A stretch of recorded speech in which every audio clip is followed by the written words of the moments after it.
स्वामी प्रसाद को अखिलेश ने दिया खास तोहफा, मौर्य को ठिकाने लगाने के लिए मौर्य पर दांव लगाने की तैयारी। विधान परिषद में केशव मौर्य को ललकारेंगे स्वामी प्रसाद मौर्य। चुनाव में केशव भी हारे, स्वामी भी हारे, लेकिन दोनों सदन में दहाड़ेंगे। यूपी में सियासी दांव पेच का खेल लगातार चलता ही रहता है। पिछले दिनों ही विधानसभा के संयुक्त सत्र में डिप्टी सीएम केशव प्रसाद मौर्य और सपा चीफ अखिलेश यादव आपस में भिड़ गई थी। पल्लवी पटेल ने तो केशव को हारा हुआ नेता तक कह दिया था। इस जुबानी जंग के चर्चे पूरे प्रदेश में सुनाई दिए, लेकिन अब डिप्टी सीएम केशव प्रसाद मौर्य का मुकाबला करने के लिए अखिलेश ने नई गोट बिछा दी है। अखिलेश यादव ने स्वामी प्रसाद मौर्य को सपा के साथ आने का रिटर्न गिफ्ट देते हुए विधान परिषद भेजने का फैसला कर लिया है। हरी झंडी मिलने के बाद स्वामी ने नामांकन का पर्चा भी खरीद लिया और विधान परिषद जाने की तैयारी कर ली। विधान परिषद में स्वामी प्रसाद मौर्य का सीधा मुकाबला डिप्टी सीएम केशव प्रसाद से होगा। स्वामी प्रसाद पहले भी केशव प्रसाद पर खासे मुखर रहे हैं। ऐसे में दोनों के बीच सदन के अंदर फिर से गहमा गहमी दिखाई देगी। आपको बता दें कि विधान परिषद के लिए सपा ने भले ही अपने कैंडिडेट्स की लिस्ट जारी न की हो, लेकिन स्वामी प्रसाद मौर्य को हरी झंडी दे दी है। पूर्व कैबिनेट मंत्री स्वामी प्रसाद ने पर्चा खरीद लिया है और जल्द ही नामांकन दाखिल करेंगे।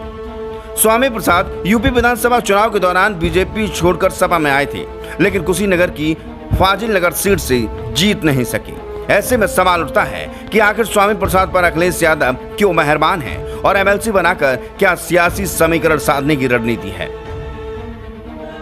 यूपी के 13 विधानसभा सदस्यों का कार्यकाल 6 जुलाई को खत्म हो गया, जिसके चलते 20 जून को चुनाव है। इन 13 एमएलसी सीटों के लिए 19 जून तक नामांकन होने हैं। सूबे की विधानसभा के सदस्यों के आधार पर बीजेपी को 9 और सपा को 4 सीटें मिलनी तय हैं। ऐसे में सपा की कोटि से स्वामी प्रसाद मौर्य का विधान परिषद में जाना लगभग तय माना जा रहा है। बीजेपी छोड़कर सपा में आने वाले स्वामी प्रसाद मौर्य भले ही 2022 का विधानसभा चुनाव हार गए हों, लेकिन अखिलेश उन्हें किसी भी सूरत में अपने से दूर नहीं करना चाहते। अखिलेश इस तरह स्वामी प्रसाद मौर्य को उच्च सदन भेजकर गैर यादव ओबीसी समुदाय को बड़ा संदेश देंगे, ताकि 2024 के लोकसभा चुनाव में पार्टी अपने गैर यादव ओबीसी की नई रणनीति का फायदा ले सके। इसलिए स्वामी प्रसाद को एमएलसी बनाने का दांव चला है। बता दें कि स्वामी प्रसाद मौर्य ने यूपी की सियासत में 80 के दशक में कदम रखा।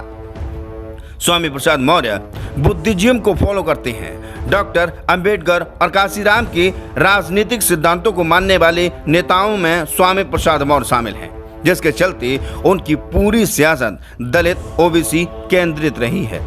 स्वामी प्रसाद ने लोकदल से अपना सियासी सफर शुरू किया और बसपा में रहते हुए राजनीति बुलंदियों को छुआ। 5 बार विधायक और 1 बार एमएलसी रहे स्वामी प्रसाद बसपा से लेकर बीजेपी तक की सरकार में मंत्री रहे। बसपा में प्रदेश अध्यक्ष से लेकर राष्ट्रीय महासचिव और विधानसभा में प्रतिपक्ष के नेता तक रहे, तो बीजेपी की राष्ट्रीय कार्यकारिणी में भी शामिल रहे। सूबे में मौर्य समाज के बड़े नेताओं में स्वामी प्रसाद मौर्य को गिना जाता है। भले ही साइकिल की सवारी कर 2022 के चुनाव में मौर्य वोटों को सपा में ना दिला सके हों, लेकिन अखिलेश उन्हें एमएलसी बनाकर मौर्य समाज को बड़ा सियासी संदेश देने की रणनीति में है। उत्तर प्रदेश में यादव और कुर्मी के बाद मौर्य समाज ओबीसी समुदाय को तीसरे सबसे बड़ी आबादी वाली जाति मानी जाती है।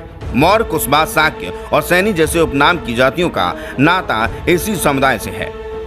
एक अनुमान के मुताबिक यूपी में करीब 52% पिछड़े वोट बैंक में 43% वोट बैंक गैर यादव समुदाय से ताल्लुक रखता है। बीजेपी 2014 के चुनाव से गैर यादव ओबीसी वोटों के सहारे यूपी की सियासत में अपना दबदबा पूरी तरह कायम रखा है।